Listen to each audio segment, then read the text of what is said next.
ये भूख बाबा साहब ने जगाई थी कि भाई शिक्षित बनो, उन्होंने नारा दिया था ना, शिक्षित बनो, संगठित बनो और संघर्ष करो, उसका ये शायद असर है। लेकिन फिर भी जिस अनुपात में हम लोग काबिल हो रहे हैं, देखो आपको बहुत सारे पीएचडी के उम्मीदवार मिल जाएंगे अब बेरोजगार हमारे समाज में भी।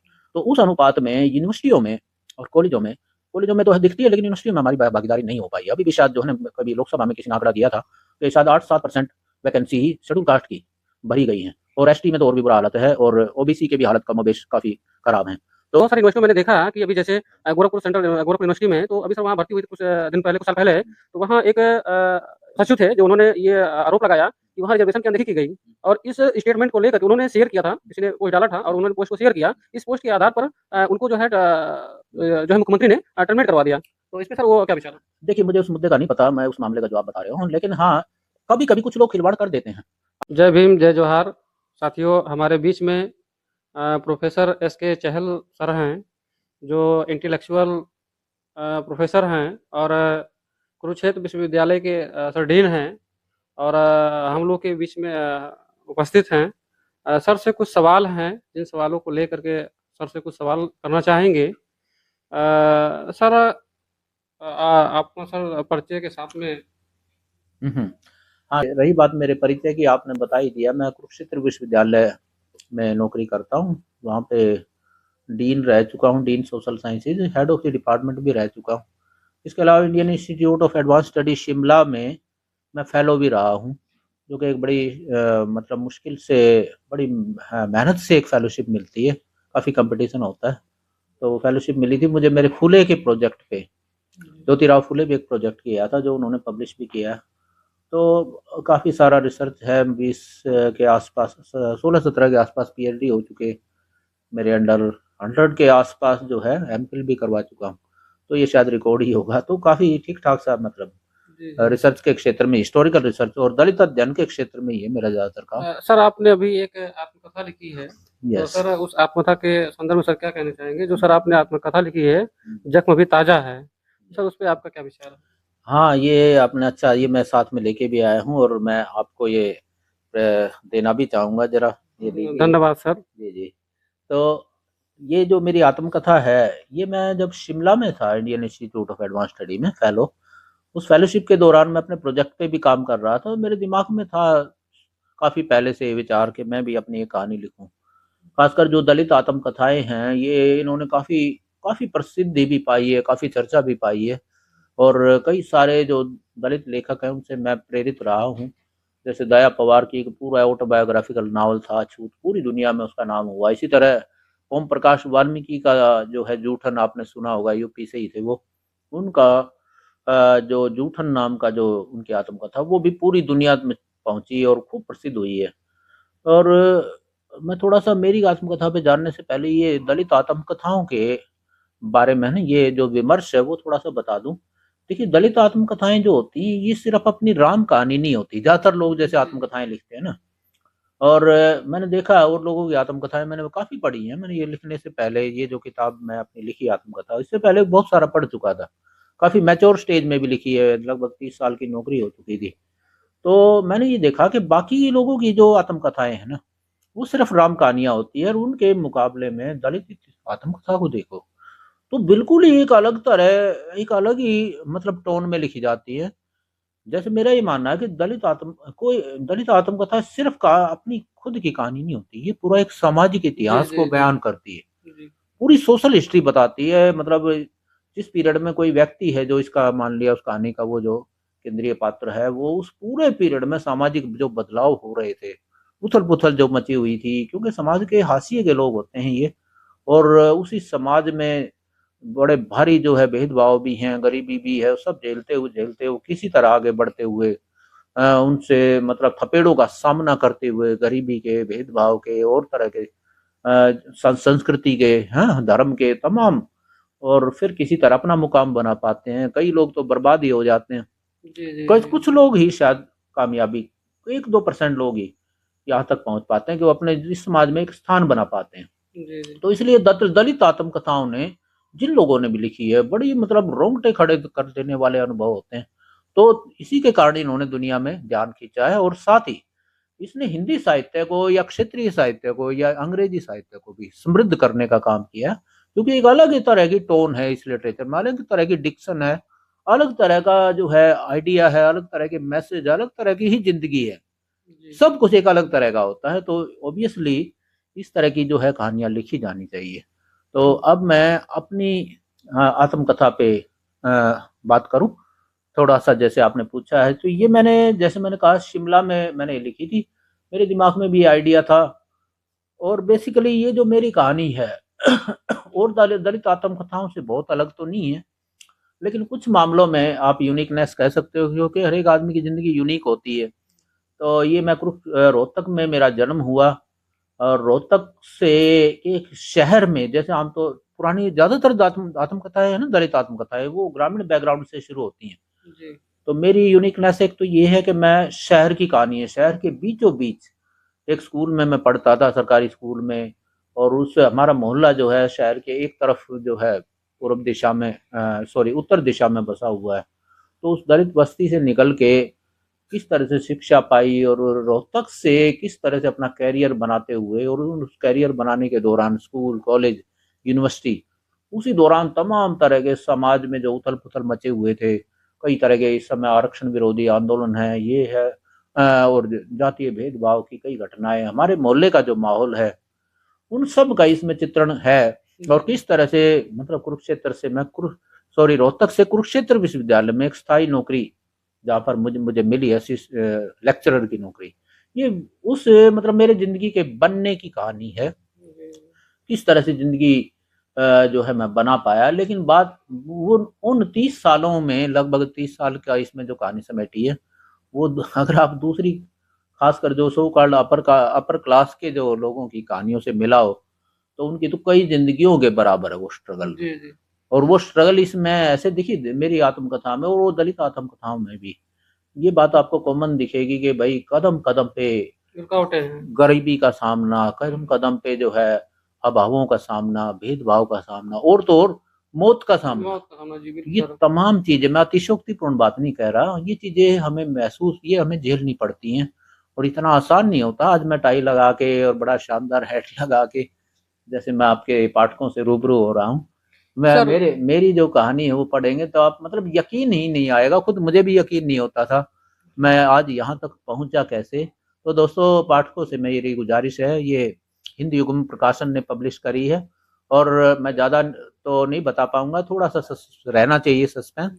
आप इसको जो है अमेजन पे अवेलेबल है, सर्च करिए और इसको खरीद के पढ़िए। जी, धन्यवाद।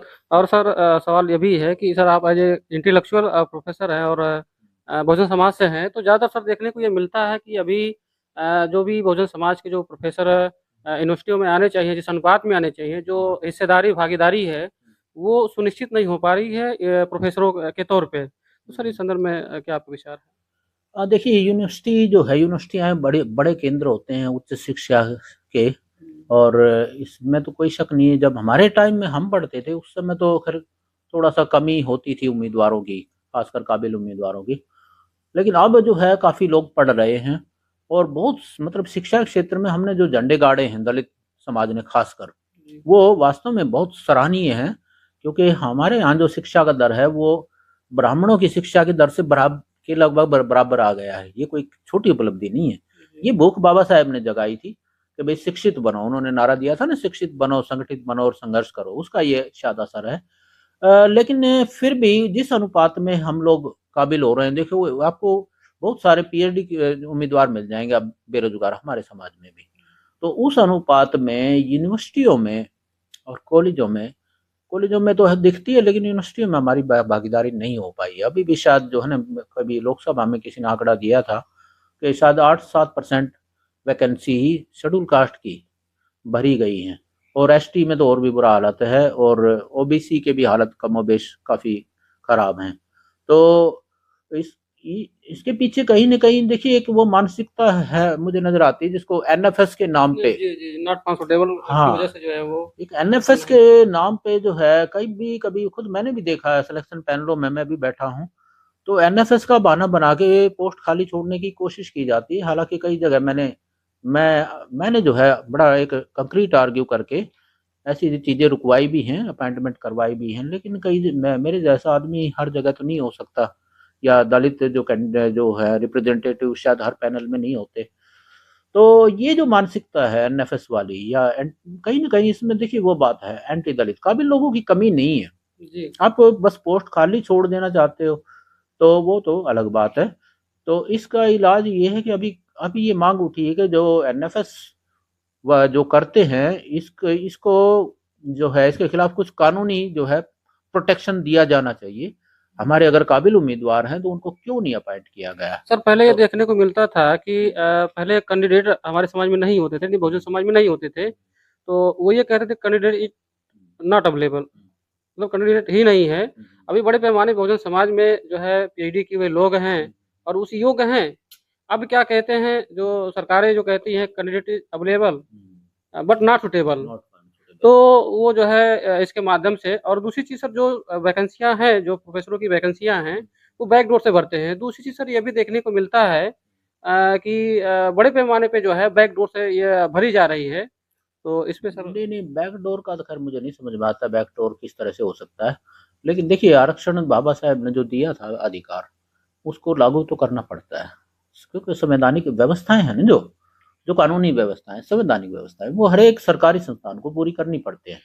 बस इसमें ये होता है कि हमारे जो काबिल लोग हैं कभी कभी उनकी अनदेखी हो जाती है, एनएफएस जरूर कर देते हैं लेकिन फिर उसके कारण वो बैकलॉग में चली जाती है पोस्ट जी जो। सर, अभी बहुत सारी यूनिवर्सिटियों में मैंने देखा कि अभी जैसे गोरखपुर सेंट्रल गोरखपुर यूनिवर्सिटी में, तो अभी सर वहाँ भर्ती हुई थी कुछ दिन पहले, कुछ साल पहले। तो वहाँ एक सचिव थे, जो उन्होंने ये आरोप लगाया कि वहाँ रिजर्वेशन की अनदेखी की गई। और इस स्टेटमेंट को लेकर के उन्होंने शेयर किया था, किसी ने पोस्ट डाला था और उन्होंने पोस्ट को शेयर किया। इस पोस्ट के आधार पर उनको जो है मुख्यमंत्री ने टर्मिनेट करवा दिया। तो इस पे सर वो क्या विचार है? देखिए मुझे उस मुद्दे का नहीं पता, मैं उस मामले का जो आप बता रहे हो, लेकिन हाँ कभी कभी कुछ लोग खिलवाड़ कर देते हैं आरक्षण के नियमों के साथ। वो जैसे लोकल लेवल पे है ना, हो जाता है कि भाई जैसे मान लिया एक जगह मैंने भी देखा, एक इंक्वायरी मेरे हाथ में आई थी।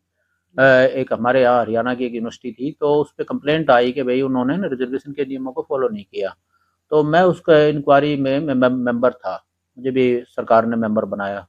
तो मैंने ये बात पॉइंट आउट करी, मैंने वाइस चांसलर से सवाल पूछे कि भाई मैडम क्या क्यों कंप्लेंट हुई है, जरा आप बताइए आपके क्या विचार हैं। तो उन्होंने कहा कि नहीं देखो चहल साहब, हमने तो पूरा का पूरा कोटा दिखाया हुआ है, जितनी नौकरियां बनती है उतनी है।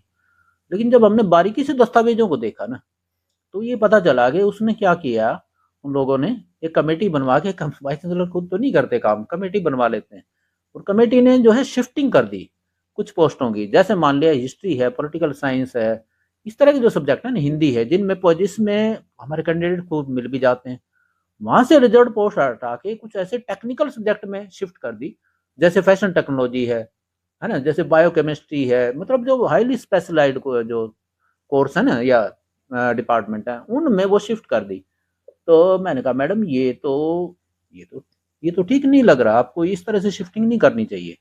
ये तो आप जो है इसलिए ये अपना रोस्टर थोड़ा सही तरीके से बनाएं। रोस्टर के जो नियम है, रोस्टर के नियम है कि भाई चौथी पोस्ट जो है कोई भी हो किसी भी डिपार्टमेंट की, वो एससी को जाएगी, है ना। तो उस तरह से फिर फलानी पोस्ट जो है एसटी को जाएगी, फिर ओबीसी को जाएगी, और उस तरह से जनरल को जाएगी। तो उसके साथ छेड़छाड़ हो जाता है कभी कभी।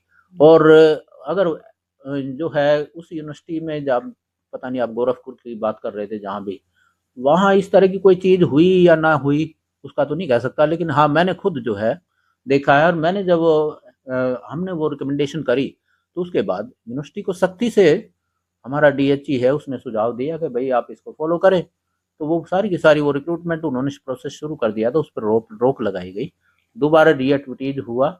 तो नियम के अनुसार देखिए, मैं फिर कहता हूँ आरक्षण के साथ कोई छेड़छाड़, आरक्षण देना तो पड़ता है क्योंकि ये सरकारी यूनिवर्सिटियों में और कॉलेजों में वो संविधान की व्यवस्था माननी पड़ती है।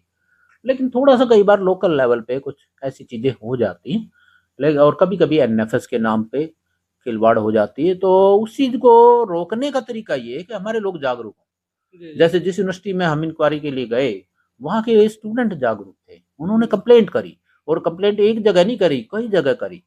तो इसके कारण फिर उस पर इंक्वायरी बैठानी पड़ी।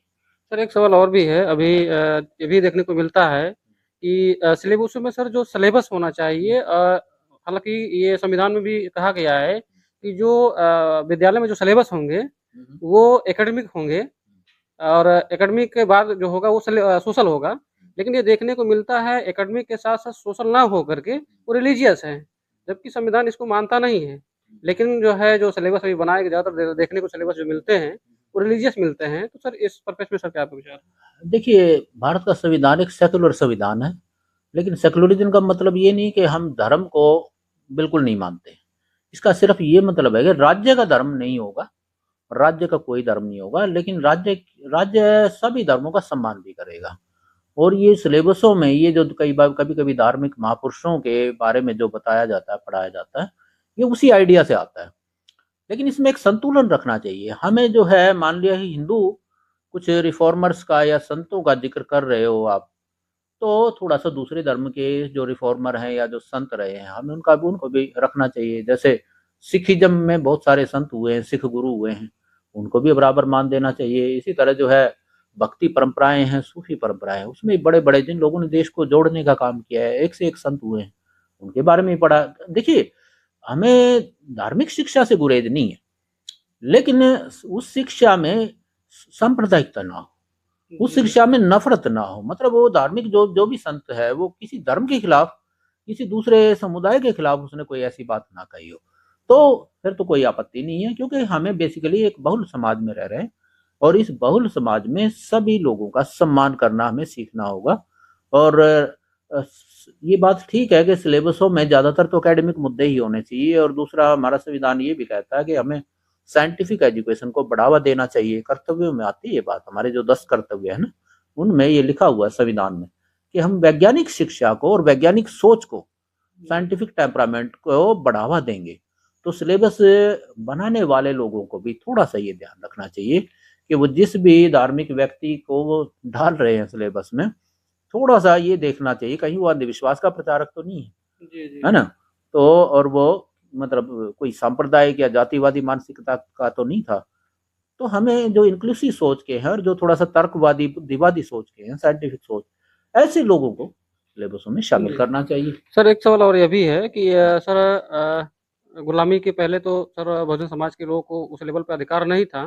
संविधान लागू होने के बाद सर बाबा साहब अम्बेडकर ने जो हमें अधिकार दिया, उसके बाद ही ज़्यादातर देखने को मिलता है जो बहुजन पचासी के लोग हैं वो एजुकेशन में आए और एजुकेशन में आने के बाद बड़े पैमाने में कर्मचारी अधिकारी बने। तो और उस कर्मचारी अधिकारी बनने के बाद सर ये भी देखने को मिलता है जो जागृतियाँ हुई, उस जागृतियों का भी प्रभाव हुआ। तो जो धार्मिक व्यवस्थाएँ थी, वो धार्मिक व्यवस्थाएँ समाप्त होने लगी तो उस समय जो है एक कानून आया, एलपीजी नाम का कानून आया और उस एलपीजी कानून का ये प्रभाव देखने को मिला कि बड़े पैमाने पे सरकारी संस्थाएँ प्राइवेट हुई, जिसका परिणाम ये हुआ कि एजुकेशन महँगी हो गई और आज की तारीख में बहुजन समाज के लोग उस एजुकेशन लेने में बड़ी कठिनाइयाँ हो रही है। तो इस संदर्भ सर आपका आपका क्या विचार है? देखिए, एलपीजी का जो आइडिया है, लिबरलाइज़ेशन, प्राइवेटाइज़ेशन एंड क्या क्या कहेंगे, ग्लोबलाइज़ेशन। ग्लोबलाइज़ेशन, ये आइडिया मनमोहन सिंह लेके आए थे। सरदार मनमोहन सिंह कांग्रेस के प्राइम मिनिस्टर थे और बहुत ही अच्छे सज्जन प्राइम मिनिस्टर माना जाता है। और उनकी सोच ऐसी ऐसी भी नहीं कह सकते कि वो कोई लोगों की नौकरियां छीनने की बात कर रहे हैं। वो देश में एक थोड़ा अलग सिचुएशन थी। देश में विदेशी विदेशी मुद्रा का भंडार बहुत कम हो गया था, तो व्यापार के जो अवसर हैं वो कम हो रहे थे देश के लिए। तो उन चीज़ों को ध्यान में रखते हुए विश्व बाजार से जोड़ने के लिए उन्होंने ये पॉलिसीज शुरू करी थी। लेकिन एक चीज़ और भी है, एलपीजी ज़रूर शुरू हुई थी, लेकिन उसका मतलब ये नहीं था कि हम संविधान की मूल भावना से हट गए थे। संविधान के जो मूल उद्देश्य थे वो अभी भी लागू थे, सामाजिक न्याय का भी उद्देश्य लागू था। लेकिन हाँ, जब से इसके बाद प्राइवेट सेक्टर उभर के आया, बेसिकली प्राइवेट सेक्टर को बढ़ावा दिया गया और प्राइवेट सेक्टर में आरक्षण का प्रावधान नहीं था। देखो, ये बात सही है कि जब तक निजी सेक्टर, सरकारी सेक्टर था, पब्लिक सेक्टर, हमारे लाखों लोगों को नौकरियां मिल रही थी, बैंकों में जा रहे थे, रेलवे में जा रहे थे, सरकारी विभागों में जा रहे थे, शिक्षा के जरिए जैसे शिक्षक लग रहे थे, हजार तरह की जो है ना अपॉइंटमेंट होती थी हमारे लोगों को। एक खासकर एक टाइम में जब इंदिरा गांधी के टाइम में खासकर इफेक्टिवली रिजर्वेशन लागू होना शुरू हुआ था, तब काफी नौकरियां मिल रही थी। राजीव गांधी के टाइम में भी, उसके बाद अभी सिंह के टाइम में भी, और बाद के दौर में भी जो है खूब नौकरियां मिली हैं। लेकिन ये एलपीजी के आने के बाद ये थोड़ा सा ये संकट आया कि देखिए, एक मांग भी उठी कि भाई निजी क्षेत्र में भी आरक्षण दिया जाए। जी। तो वो मांग कांग्रेस के टाइम में, मनमोहन सिंह के टाइम में थोड़ा सा उस पर विचार हो भी रहा था, लेकिन वो लोग भी लागू नहीं कर पाए, या पता नहीं नियत थी या नहीं थी, मैं इसमें नहीं जाऊंगा। उसके बाद फिर जो नया रिजिम आया बीजेपी का, या जो प्राइम प्राइम मिनिस्टर मोदी का जो रिजिम है, इसमें एलपीजी और भी ज्यादा एग्रेसिव तरीके से आगे बढ़ा है। और अभी जो है सरकारी नौकरियां धीरे धीरे उसके कारण कम हो गई। जी। और इसके कारण जो सबसे बड़ा जो संकट है वो बहुजन समाज पे ही, हमारे देखने को युवाओं मिलता है। युवाओं के सामने ही आ रहा है। और ओबियसली सरकार को इस दिशा में जो है गंभीरता से चिंतन करना चाहिए कि किस तरह से, खासकर जो निजी क्षेत्र के हवाले जो भी काम दिए जा रहे हैं, सरकारी, इवन सरकारी जो सेक्टर के भी काम है ना, तो उसका असर जो है हमारे लोगों पे पड़ रहा है। जी। जैसे हरियाणा में भी एक निगम बनाया गया है जो है मतलब जहाँ से कर्मचारियों की भर्ती होती है या लिया जाता है, तो उसमें पहले रिजर्वेशन नहीं था, जी। लेकिन अभी हम लोगों ने मांगे उठाई तो उसमें अब शायद आरक्षण का प्रावधान किया गया है। दूसरा ये है कि उसमें इनकम सैलरी बहुत कम दी जाती है, जो इस तरह के ठेकेदारी या कॉन्ट्रैक्ट जी, वगैरह जी। के जो पद होते हैं ना, तो दूसरे पहले सर तो शोषण भी देखने को मिलता है, हाँ बड़े पैमाने एग्जैक्टली, शोषण भी होता मैं है। मैं उसी उसी पे आ रहा हूँ। पहली चीज तो है वहां पे आरक्षण के प्रावधान लागू करने चाहिए सरकारों को, और इसके लिए बहुजन समाज को जोर शोर से मांग उठानी चाहिए कि यहाँ भी फेयर रिजर्वेशन हो और रिप्रेजेंटेशन हो। और दूसरा जो है, संविधान में डायरेक्टिव प्रिंसिपल में लिखा हुआ है कि समान काम और समान वेतन, जी। ये होगा संविधान के नीति निर्देशक सिद्धांतों में है ये।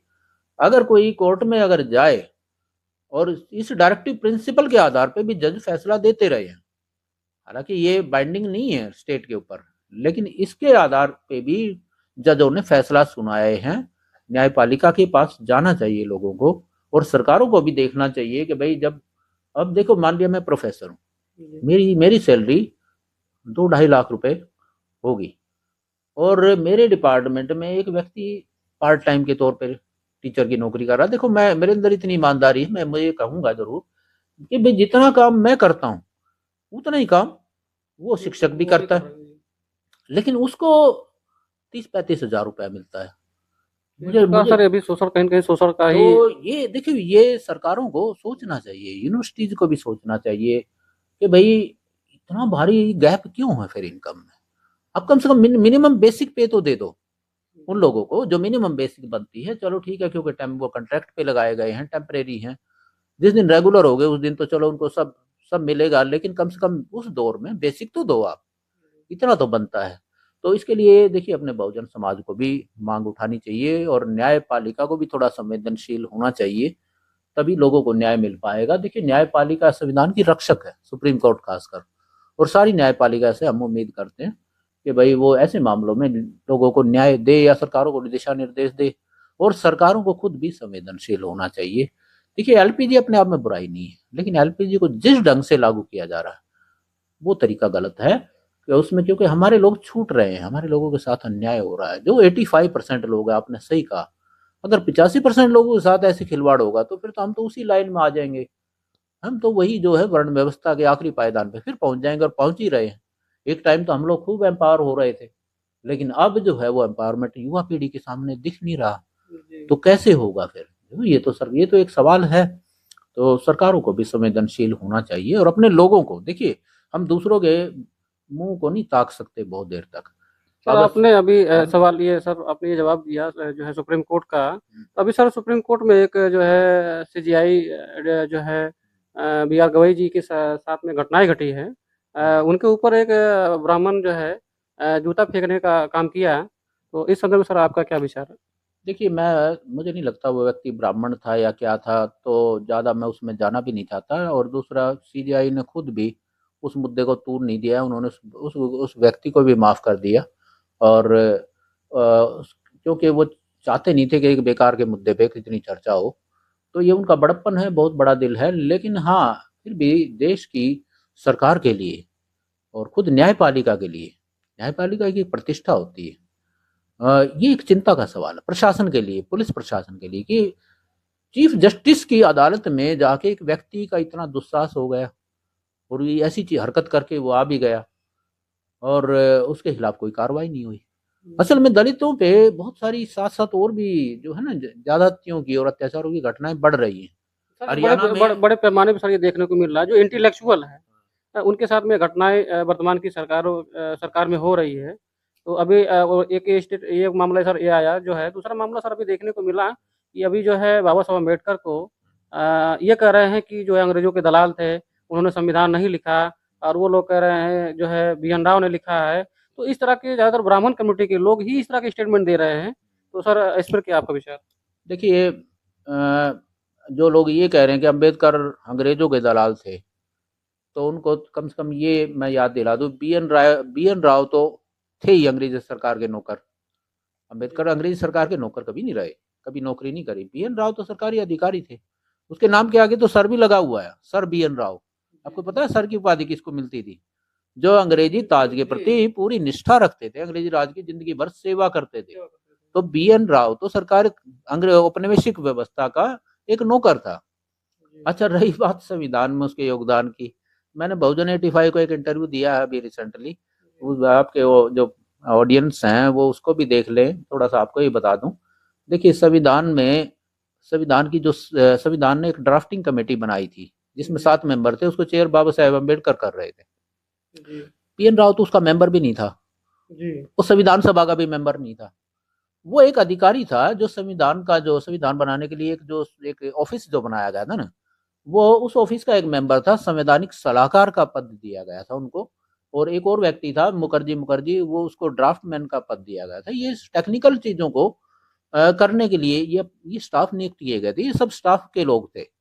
और बी एन राव ने एक कच्चा मसौदा बना के दिया था, इसमें तो कोई शक नहीं है ना। लेकिन उस कच्चे मसौदे का जब संविधान सभा को सौंपा गया और संविधान सभा ने जब ड्राफ्टिंग कमेटी को दिया, तो अंबेडकर साहब ने दुनिया के बेस्ट संविधानों का अध्ययन करके उसमें रिवीजन किए।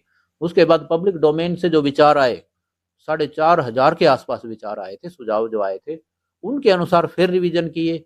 उसके बाद क्लोज वाइज क्लोज डिस्कशन हुआ संविधान सभा में। एक एक डिस्कशन से जो बात निकली, जो आम राय उभरी, बाबा साहेब ने उसके अनुसार फिर रिवाइज किया। ये 3 बार रिवाइज होता है।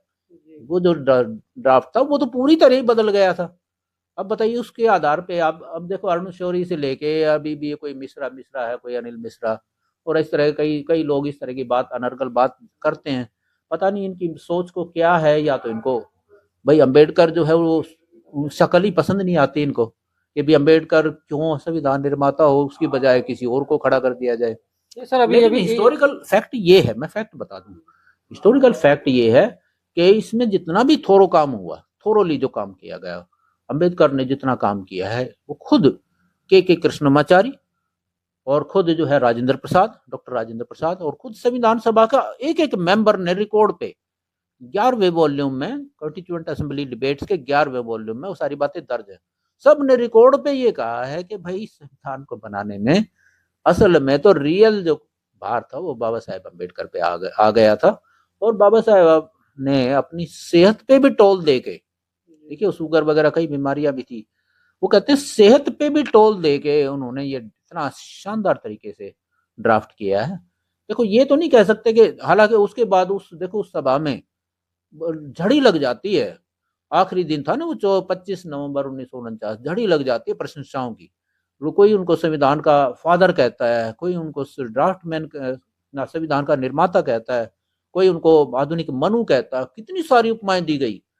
अगर आप पढ़ लो ना, थोड़ा सा पढ़ना भी तो आना चाहिए ना इन लोगों को, पढ़ते तो है नहीं। मैंने तो वो 11 के 11 वॉल्यूम देखे हैं। किसी भी वॉल्यूम को कहीं से भी खोल के देख लो, आपको अम्बेडकर दिखाई दे जाएंगे। क्योंकि वो भाई वो संविधान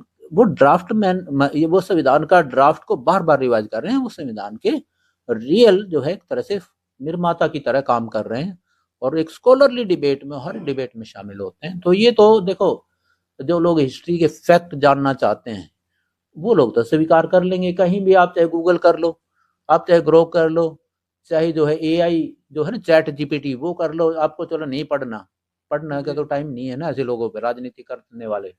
चैट जीपीटी कर लो, कहीं भी पूछ लो, हर जगह यही बात उभर के आएगी कि भारत के संविधान के निर्माता, मुख्य निर्माता, फादर, कुछ भी कह लो, शिल्पकार, वो बाबा साहेब अम्बेडकर। और बी.एन. राव सिर्फ उनकी सहायता करने के लिए, संविधान सभा की सहायता करने के लिए वो एक अधिकारी थे। तो हम बी.एन. राव के विद्वता पे सवाल नहीं उठाते, पर बाबा साहेब के योगदान को इस तरह से छीन के किसी और को आप देना चाहते हो, ये तो बड़ा भारी जो है ना, ये तो आपकी मानसिकता पे ही तरस आता है। जी, जी। सर एक आखिरी सवाल है सर अभी ये देखने को मिलता है कि तमाम जो है बाबा लोग हैं जो ऊट-पटांग बयानबाज़ी करते रहते हैं और वो जो है अपनी जो धार्मिक व्यवस्था है उसको थोपते हैं लोगों के ऊपर कर्मकांड पाखंड फैलाते हैं। अभी वो ये देखने को मिला है उन्होंने हिंदू राष्ट्र की कल्पना की और हिंदू राष्ट्र थोपना चाहते हैं और यह भी बड़े पैमाने पे देखने को मिला है कि जो है उनके जो आश्रम से तमाम महिलाएँ गायब हुईं और बड़े पैमाने पे उनके आश्रम से महिलाएँ गायब हुई, उन महिलाओं का तो पता नहीं चल रहा है। तो उस पर सर क्या आपका विचार है? देखिए, मैं सभी बाबाओं पे तो रिफ्लेक्ट नहीं करूँगा, बहुत सारे बाबा अच्छा भी काम कर रहे होंगे, धार्मिक वर्ग है, उसको भी काम करने का अधिकार है। लेकिन हाँ, कुछ बाबाओं पे सवाल उठते रहे हैं, मैं 2-3 लोगों पे तो मुकदमे चले, एक तो हरियाणा का ही मैं बता दूँ, राम रहीम, जो राम रहीम करके एक बाबा सिरसा में था, बड़ा प्रभाव है, राजनीतिक बहुत रसूख था उसका, उसको देखो रेप के आरोप में जेल की सज़ा काट रहा है। आसाराम का सबने नाम सुना होगा, जी। गुजरात में बहुत नाम था उसका, वो भी रेप के आरोप में जेल की सजा काट रहा है। अभी और भी एक बाबा का पीछे नाम आया, वो भी जो है उसने कोई संस्थान अपना इंस्टीट्यूट चला रखा है और वहाँ लड़कियों के कुछ इस तरह से कैमरे वगैरह लगा के और वीडियो बनाए जा रहे थे। तो इस तरह की अगर वो चीज़ें करते हैं, देखो ये पूरे अपने मतलब जो बाबा समाज है, धार्मिक समाज है, उसको भी कलंकित करते हैं। और रही बात हिंदू राष्ट्र बनाने की, देखिए हिंदू राष्ट्र आपको अभिव्यक्ति की आज़ादी है, आप ऐसी बातें कर सकते हो, जी। लेकिन भारत का जो संविधान है, वो एक सेकुलर संविधान है।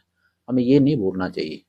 कम से कम जब तक भारत का संविधान है, देश हिंदू राष्ट्र बनाया नहीं नहीं जा सर सकता। ए ए ए अगर आपको हिंदू राष्ट्र बनाना है ना, जी। तो देश के संविधान को बदलना पड़ेगा। और ऐसे लोग ये भी कहते हैं हम बाबा साहेब का भी सम्मान करते हैं, संविधान का भी सम्मान करते हैं। तो अपने आप ही पैराडॉक्सिकल बात हो जाती है। जब आप संविधान का सम्मान करते हो, तो हिंदू राष्ट्र कहाँ से बनेगा? खुद बाबा साहेब अम्बेडकर ने कहा है, हिंदू राष्ट्र का जो विचार है, जिस तरह से इस्लामिक राष्ट्र का विचार था ना पाकिस्तान का, जी। उन्होंने कहा जिस तरह से वो कैलेमिटी बन गया, उसके कारण देश के टुकड़े हुए, उसी तरह हिंदू राष्ट्र का भी विचार देश के लिए कैलेमिटी बन सकता है। आप इस उनके इस दूरदर्शितापूर्ण और इस गूढ़ वाक्य को समझ लो, इसका क्या मीनिंग है। सर एक चीज़ ये भी देखने को मिलता है कि जो हिंदू हिंदू लोग कहते हैं जबकि संविधान ये कहता भी है कि जो शेड्यूल कास्ट के लोग हैं, शेड्यूल ट्राइब के लोग हैं, बैकवर्ड के लोग हैं, वो संवैधानिक हिंदू नहीं है। फिर भी उनको जो है हिंदू कहा जाता है। तो इस संदर्भ में सर आपका क्या नहीं विचार नहीं, होगा? थोड़ा सा मैं आपको करेक्ट करता हूँ वैसे संविधान कहीं नहीं कहता कि उस संवैधानिक हिंदू हैं या नहीं है। संविधान तो सिर्फ ये कहता है कि कुछ कैटेगरीज हैं समाज की, कुछ जी। श्रेणियां हैं जिनके हमने शेड्यूल बनाए हैं, जैसे शेड्यूल कास्ट, फिर शेड्यूल ट्राइब और इसी तरह ओबीसी, यानी कि ये शेड्यूल कास्ट और शेड्यूल ट्राइब तो बैकवर्ड होते ही है। जी। उसके अलावा और लोग जो पिछड़े रह गए, अदर बैकवर्ड क्लास। जी। तो इस तरह से ये 3 श्रेणियाँ बनाई गई। इनमें से 2 श्रेणियाँ पहचान ली गई थी आज़ादी से पहले ही, संविधान में 2 शेड्यूल आ गए थे, शेड्यूल जी। कास्ट और शेड्यूल ट्राइब। ओबीसी की पहचान हो नहीं पाई थी, तो उसके ऊपर ये कहा गया था कि एक आयोग बिठाया जाएगा और वो इनकी पहचान करके इनको जो ऐतिहासिक तौर पे जो इनके साथ अन्याय हुआ है, उनको न्याय दिलाने का काम किया जाएगा। तो उसी के बाद काका कालेकर से लेके मंडल आयोग तक कई आयोग बैठे और ओबीसी को भी बाद में कुछ हक दिलाए गए। और ये लोग हिंदू हैं, देखिए इसमें कई समुदायों के लोग हैं। अब शेड्यूल कास्ट हैं, जैसे शेड्यूल कास्ट में हिंदू भी हैं, शेड्यूल कास्ट में जो है सिख लोग भी आते हैं, शेड्यूल कास्ट में नव बौद्ध भी आते हैं, है ना। तो इसमें कोई धर्म का उतना मामला नहीं है। शेड्यूल ट्राइब में तो शेड्यूल ट्राइब के बारे में तो ये भी नहीं कहा सर गया है। ये भी सर देखने को मिलता है कि जैसे हिंदू के नाम पे तमाम राजनीतिक पार्टियों के लोग जो है वोट लेते हैं लेकिन जब उनके अधिकार की बात आती है तो वो हिंदू के नाम पे नहीं देते हैं। वो उनके जात के नाम पे वो फला जात का है इस तरीके से वो बात करते हैं और उनको उनके अधिकार से उनके अधिकार वंचित करते हैं। तो इस पे सर जो है देखिए, क्या मैं विचार? किसी पर्टिकुलर राजनीतिक नेता पे तो कोई इस तरह का मैं आरोप नहीं लगा पाऊंगा। लेकिन हाँ, प्रैक्टिकली राजनीति ये होती है कभी। देखिए, राजनीति ऐसी चीज है, राज राजनीति के बारे में कहा जाता है ना, बहुत ही खराब लेवल पे, निचले लेवल पे भी चली जाती है। तो देखिए, वोट बटोरने के लिए कभी कभी धर्म का सहारा लिया जाता है, कभी कभी जात, जहाँ धर्म इफेक्टिव नहीं होगा तो वहाँ जात का सहारा लेंगे, है ना। तो ये कास्ट और रिलीजन का बड़ा भारी, देखो आज से नहीं है, रजनी कोठारी की किताब है कास्ट इन इंडियन पॉलिटिक्स, आज से 35-40 साल पहले वो प्रकाशित हुई थी। उस किताब में जो लिखा गया ना, वो का वो सत्य आज भी है। रजनी कोठारी वहाँ लिखते हैं कि हर इलाके में वहाँ की जातियों की पोजीशन देख के कौन सी डोमिनेंट कास्ट है ना, किसका प्रभाव ज्यादा है, तो उसको देख के टिकट दिए जाते हैं। और ये बात आज भी होती है। एक थोड़ा सा फर्क आया है, पहले पिछड़ी जातियां और दलित जातियों में उतनी जागृति नहीं थी, इसलिए ज्यादातर जो टिकट मिलते थे वो दबंग जातियों को, है ना। हमारे हरियाणा में एक चलता था अजगर, मतलब अहीर, जाट, गुजर और राजपूत, ये एक फार्मूला था कि भाई इनको एक साथ करके और इलेक्शन लड़ते थे। लेकिन अब अजगर की बजाय दूसरे बन गए, जैसे MY का एक फार्मूला चला, मुस्लिम यादव यहाँ यूपी में, है ना। मतलब ये है कि जो पिछड़ी जातियों के जो गठजोड़ है, अभी अभी इसने बनाया पीडी क्या करके, मुलायम सिंह यादव के लड़के ने, जो पिछड़ा दलित और अल्पसंख्यक PDA। तो अब दूसरी तरह के गठजोड़ बन रहे हैं, क्योंकि पिछड़ी जातियों में अब जिनको अपनी संख्या का एहसास हो रहा है, दलित जातियों में इस बात का एहसास हो रहा है कि हम तो बहुजन हैं, तो हम लोग क्यों नहीं गोलबंद हो। और जब अब इस सत्य को स्वीकार करना पड़ रहा है बड़ी बड़ी पार्टियों को भी, इसलिए वो भी जब टिकट का बंटवारा करते हैं तो सिर्फ अब एक तरफा नहीं होता कि भाई ऊंची जातियों को या प्रभुत्वशाली जातियों को ही टिकट दे दो, लेकिन जब इनको टिकट दिए जाने लगते हैं तो ये शोर मचने लगता है कि जातिवाद के आधार पर राजनीति हो रही है। असल में जाति का जातीय राजनीति का स्वरूप बदल रहा है, ये तो हमेशा से होती आई। बहुत बहुत धन्यवाद। साथियों, हमारे बीच में प्रोफेसर SK चहल सर उपस्थित थे, जिन्होंने बहुत सारे मुद्दों पे सर के साथ में सवाल जवाब हुए। सर ने बहुत सटीकता से और बारीकता से उन सवालों के जवाब दिए। साथियों, इसी के साथ सर का मैं धन्यवाद अभिव्यक्त करता हूँ। थैंक यू बुद्ध प्रिय जी, आपने इतना समय निकाल के आप मेरे पास आए। और साथियों, जो भी साथी इस वीडियो को देख रहे हैं, ज़्यादा से ज़्यादा इस वीडियो को शेयर करें और इस चैनल को सब्सक्राइब करें। धन्यवाद।